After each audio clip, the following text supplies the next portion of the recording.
So today I'm going to be showing you how to make Jolly Rancher shot glasses. So of course you got your gloves, you have your Jello shot mold, it's got 8 cavities, and then you have some Jolly Ranchers, and I've already taken them out of the package. Okay, so it usually takes about maybe 13 to 14 Jolly Ranchers per mold. So I'm going to start with the watermelon. And then you just go, I like to kind of crisscross mine first. And then I go back and fill in the gaps.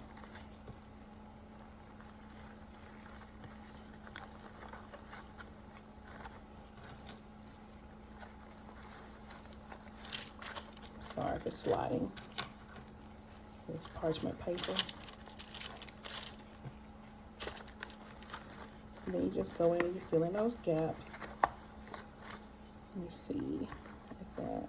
1, 2, 3, 4, 5. I'm gonna put, what's it say? I'm gonna put one more down here if I can manage to squeeze it in. And sometimes you gotta kind of pinch and maneuver to get them all in. Okay, so those are in. All right, and then I'm gonna go back through and I'm gonna place them on top.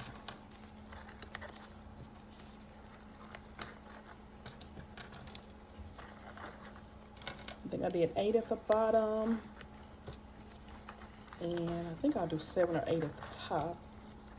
6, 7, and then I'm gonna put one in the middle. Then I'll stick one in the middle. Okay. Then I'm gonna move on to my blue raspberry. But you wanna fill as many as you can neatly inside of here. I've seen where people just kind of throw them all in there, and they some come out, some have come out really good, and some came out with bubbles and holes. And of course, with a hole, it's not going to hold your liquor or your whatever your beverage is going to be that you're going to put in here. But generally, with shot glasses, of course, we know I'm going to put a shot of alcohol in here. Not that I'm in any way condoning alcoholism. Drink responsibly. Okay, I'm going to take that one out for just a second till I can finish maneuvering my Jolly Ranchers in here.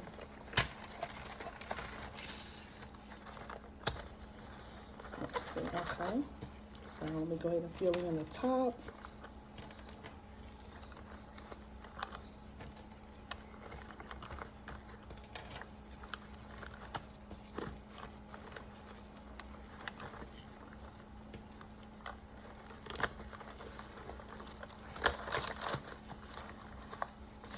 Okay, I'm gonna do one more.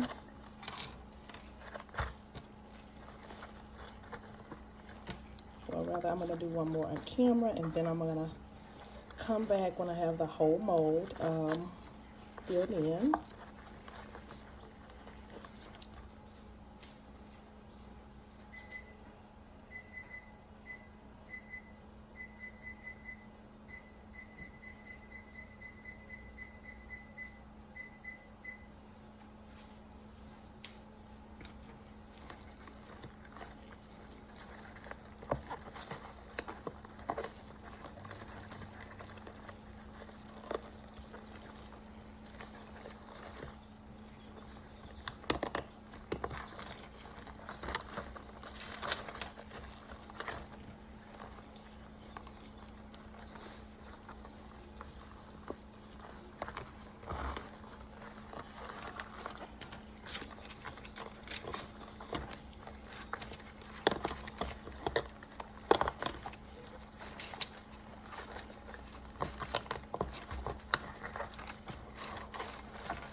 Right, I will fill in the top.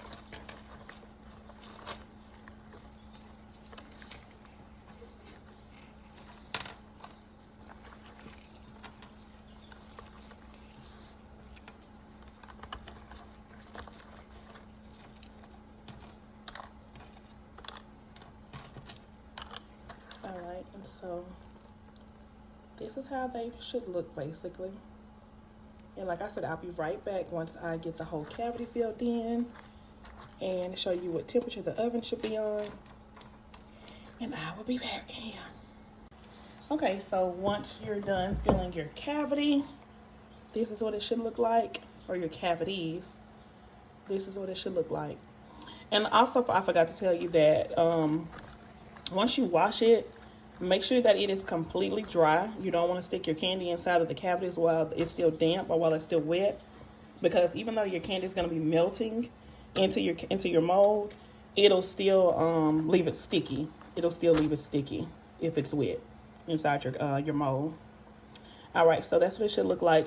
Sit it on top of a cookie sheet, and to the oven you go. Make sure that your oven is on 200. You don't want to melt your candy too fast because it will burn.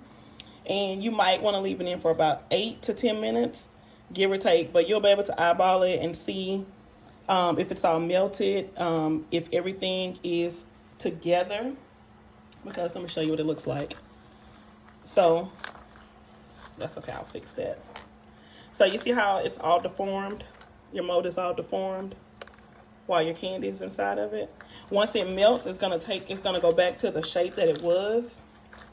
It's gonna go back to that perfect shape. So just make sure that it's back in that shape. And that I'm gonna take this one out. I wanna put a whole one in there. Let me fill that with a whole one. Yeah. So once your mold takes its shape back the way it's supposed to be, you'll pretty much be able to see that it's ready. So let me go to the oven, and once again, you're gonna put your oven on 200 degrees for about 8 to 10 minutes. Be right back. Okay, so I want to make one correction. I put them on 200 because I actually haven't made them in a while. But I actually forgot in another video that I watched that I made a while back that I actually put them on 300 for about 8 to 10 minutes, maybe 12 minutes. And so this is what they look like once they melt and mold into the actual silicone mold. And I will come back when it's time to pop them out and wrap them up. They have to be completely cool. I don't recommend putting them in the refrigerator because you might forget. And once they get cool and then they thaw, well, then they come back to room temp, they might have like a dew on them and it'll make them sticky. So I recommend just leaving them on the counter to cool. And in the meantime, yeah, there they go. Be back for the unmolding and the wrapping. Okay, so I want to make one correction. I put them on 200 because I actually haven't made them in a while. But I actually forgot in another video that I watched that I made a while back that I actually put them on 300 for about 8 to 10 minutes, maybe 12 minutes. And so this is what they look like once they melt and mold into the actual silicone mold. And I will come back when it's time to pop them out and wrap them up. They have to be completely cool. I don't recommend putting them in the refrigerator because you might forget. And once they get cool and then they thaw, well, then they come back to room temp, they might have like a dew on them and it'll make them sticky. So I recommend just leaving them on the counter to cool. And in the meantime, yeah, there they go. Be back for the unmolding and the wrapping. Okay, I am back. And this is how the shot glasses turned out. I'm going to unmold them. And I like to wrap them in these little cellophane bags. And I like to individually wrap them. I got them from Hobby Lobby for $2.99. And it comes with 100 bags. So I'm going to show you how I pop them out of the cavity. And how I wrap it in my silicone bags. Or cellophane bags.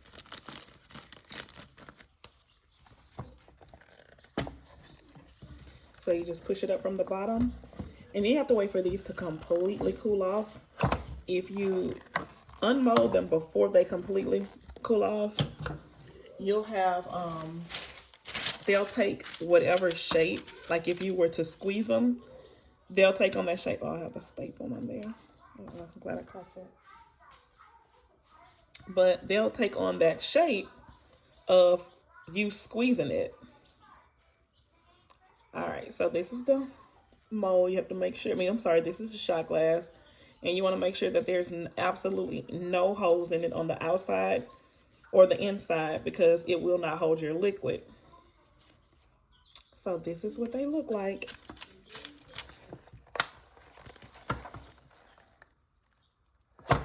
And you might notice that it might have little bubbles on it. And that's from it, when it's baking or when it's in the oven and coming together. So you'll notice that. All you need to do is just kind of smush it down to bust those bubbles, and it'll sit flat.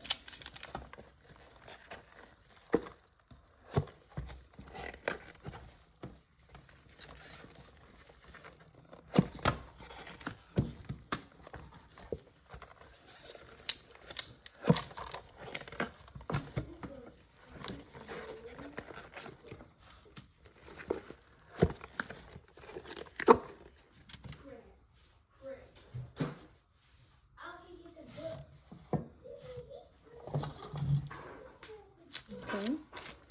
And then I just like to take them. Hush. Put them down in the bag. Drop them in there. I give them a little bit of a twirl. Get that air out. Give them a little bit of twirl. And just tuck it on down in there. It is individually wrapped. And it's good to get them as soon as they cool. As soon as they cool down. I find that it depends on like the temperature in my house. They'll get a little bit sticky if they stay out too long on the counter. So I like to get them as soon as they cool down. I like to start wrapping them. And then when they get too sticky, it's gonna kind of aggravate you to bag them up, because of course it's gonna stick to the paper. All right, so that's what they look like. And I'll be back with some pictures in a little bit. So this is what they look like, all unmolded.